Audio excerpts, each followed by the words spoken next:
एक बहुत गरीब किसान था। वह अपनी बेटी के साथ एक छोटी सी झोंपड़ी में रहता था। उसके पास खेती करने के लिए इतनी कम जमीन थी कि उसकी फसल को बेचकर उसे बहुत थोड़े से रुपए मिलते थे। उन रुपयों से वे लोग ठीक से खाना भी नहीं खा पाते थे। वह राजा के पास अपनी समस्या लेकर आया। राजा दयालु थे। उन्होंने किसान को अपनी जमीन में से कुछ जमीन दे दी खेती करने के लिए। उन्होंने कहा, यह जमीन तो हमारी ही रहेगी, लेकिन उस पर उगने वाली फसल तुम्हारी होगी। किसान ने राजा को बहुत बहुत धन्यवाद दिया। एक दिन वह खेत की जुताई कर रहा था, तभी उसका हल किसी कठोर चीज से टकराया। उसने वहां खोदकर देखा तो उसे सोने की एक ओखली मिली। किसान ईमानदार था। उसने अपनी बेटी से कहा, हमें यह ओखली राजा के खेत से मिली है।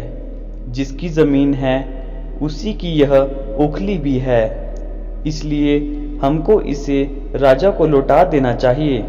किसान की बेटी बोली, नहीं पिताजी, आप ऐसा मत कीजिए।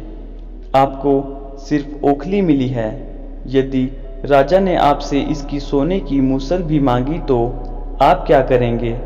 आप इस ओखली को अपने पास ही रखिए। लेकिन किसान को यह बात ठीक नहीं लगी। वह बोला, जो चीज हमें मिली ही नहीं, वह मांगने का राजा को कोई अधिकार नहीं है। वह राजा के पास ओखली लेकर पहुंचा, लेकिन दरबार में ठीक वैसा ही हुआ जैसा कि किसान की बेटी ने सोचा था।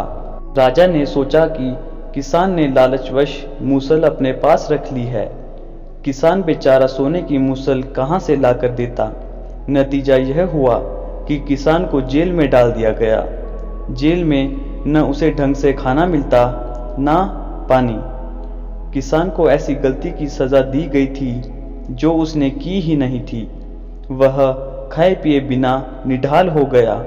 लेटे लेटे वह रोता रहता था और कहता था, बेटी की बात मानी होती, काश मैंने बेटी की बात मानी होती। एक दिन राजा ने उसे ऐसा कहते हुए सुन लिया।